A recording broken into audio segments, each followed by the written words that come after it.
এতজন বিদেশি ইনজিওর, নতুন বিদেশি নিয়ে কিছু ভাবছি তো, নতুন বিদেশি দেখি একদিন দুদিনের ভিতরে কিছু একটা করার কথা ভাবছি, দেখা যাক। और ये धोनी की हुई जी। गजब ग्रिप कैसे SRMB जैसे SRMB TMT बार की विन ग्रिप टेक्नोलॉजी सीमेंट के साथ बनाए मजबूत पकड़। Grip is important. এখন ঘড়িতে রাত 11টা 5 এবং এই মুহূর্তে দাঁড়িয়ে রয়েছি যুবভারতী ক্রীড়াঙ্গনে। কেন দাঁড়িয়ে রয়েছি আপনারা সকলেই জানেন। ইস্টবেঙ্গল বনাম মুম্বাই সিটি এফসির খেলা ছিল এবং সেই ম্যাচে পিছিয়ে থেকেও 2 গোল শোধ করে ইস্টবেঙ্গল এবং শেষ মুহূর্তে গোল হজম করে আরও একটি পরাজয়ের সম্মুখীন ইস্টবেঙ্গল দল বছর শুরু করলো পরাজয় দিয়ে এবং সামনে ডার্বি।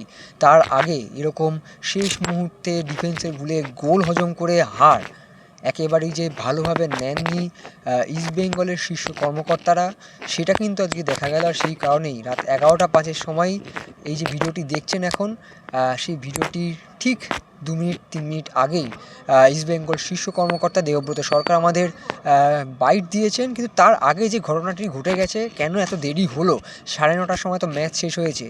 এই যে দীর্ঘক্ষণের এই 1 থেকে 1.5 ঘন্টা যে সময়টা ছিল, এই 1 থেকে 1.5 ঘন্টার সময় দেবব্রত সরকার তিনি ড্রেসিং রুমে ছিলেন এবং সেখানে একে একে প্লেয়ারদের সাথে কথা বলেন এবং তারপর কোচের সাথে কথা বলেন, কোচ অস্কার ব্রুজো এবং বিনো জর্জ, তাদের সাথে কথা বলার পর এমনকি প্রথমে খেলোয়াড়রা বেরিয়ে যান, সেই দৃশ্য আপনারা দেখতেই পাচ্ছেন।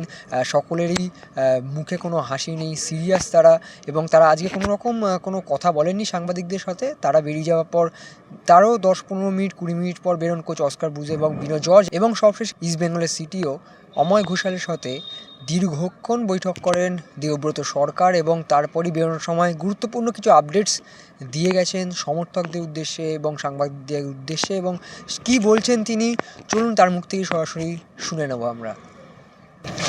বলার নেই, তোরা সবাই ম্যাচ দেখেছিস, কি করার আছে? মানে এখান এই অবস্থা থেকে ঘুরে দাঁড়ানোর জন্য ঘুরে দাঁড়াবে না কেন? ঘুরে দাঁড়াতে হবে। টিমের ইনজুরিটাই ফ্যাক্টর করে দিচ্ছে না সবচেয়ে বেশি। সাউল আজকেও তো লাকড়ার হ্যামস্ট্রিং হয়ে গেল। ইনজুরিটা খুব প্রবলেম করে ফেলছে আমাদের। এতজন বিদেশি ইনজিওর, নতুন বিদেশি নিয়ে কিছু ভাবছি তো, নতুন বিদেশি দেখি একদিন দুদিনের ভিতরে কিছু একটা করার কথা ভাবছি, দেখা যাক। আর ডার্বিটা কোথায় হচ্ছে এখনো কিছু না, আমাদের তো জানাই নেই কিছু। আনোয়ারের চোটটা খুব একটা বেশি না, লেগেছে খুব একটা বেশি না, ডাক্তার তো তাই বললো, খুব একটা বেশি না। দেখা যাক, কালকে রেস্ট নিলে বোঝা যাবে। extra time